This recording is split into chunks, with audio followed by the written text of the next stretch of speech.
உறவுகளை நான் எனக்கு தெரிஞ்ச ஒரு நடந்த நிகழ்வு சொல்கிறேன். இசையமைப்பாளர் சுப்பையா நாயுடுக்கு மாரடைப்பு ஏற்பட்டு மருத்துவமனையில் அனுமதிக்கப்பட்டிருக்கிறாரு. அவர் ஆபத்தான நிலைமையில் இருக்கும்போது பிள்ளை போன்ற இசையமைப்பாளர் எம்எஸ் விஸ்வநாதன்கிட்ட தம் மனசில் இருக்கிறது ஏதோ சொல்கிறதுக்கு விருப்பப்படுறாரு, சொல்லி அனுப்புகிறாரு. அதை கேட்டு அவரை காண ஓடோடி வர்றாரு எம்எஸ் விஸ்வநாதன். அவர் வர்றக்குள்ளே இவர் இறந்துடுறாரு. சுப்பையா நாயுடுவின் உயிர் பிரிஞ்சங்காட்டி அவர் எழுதி வச்சிருந்த உயிரில் பார்க்குறாங்க.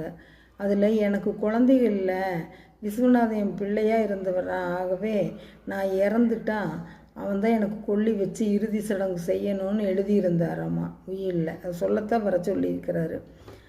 தந்தையை சிறு வயசுலேயே இழந்த எம்எஸ் விஸ்வநாதன் என்ன பண்ணாருன்னா, அவருக்கு எல்லா காரியம் செஞ்சுட்டு சுப்பையா அவரோட குருவோட மனைவி அவங்க வீட்டுக்கே கூட்டிகிட்டு போய் எம்எஸ் விஸ்வநாதை வச்சு பார்த்தாராம்மா, நல்லா பார்த்தாராம். அவங்க இறந்தோன்னா அவங்களுக்கு இறுதி சடங்கு செஞ்சு அவரோட கடமையை முடித்தாராம். குருக்கு எப்படி நன்றி கடன் செலுத்திக்கிறார் பார்த்தீங்களா? உங்களுக்கு பிடிச்சிருந்தால் லைக் பண்ணுங்கள், ஷேர் பண்ணுங்கள், சப்ஸ்கிரைப் பண்ணுங்கள், பெல் பட்டன் அமுத்துங்க. இந்த நாள் எல்லோருக்கும் இனிய நாளாக அமையட்டும். தேங்க்யூ.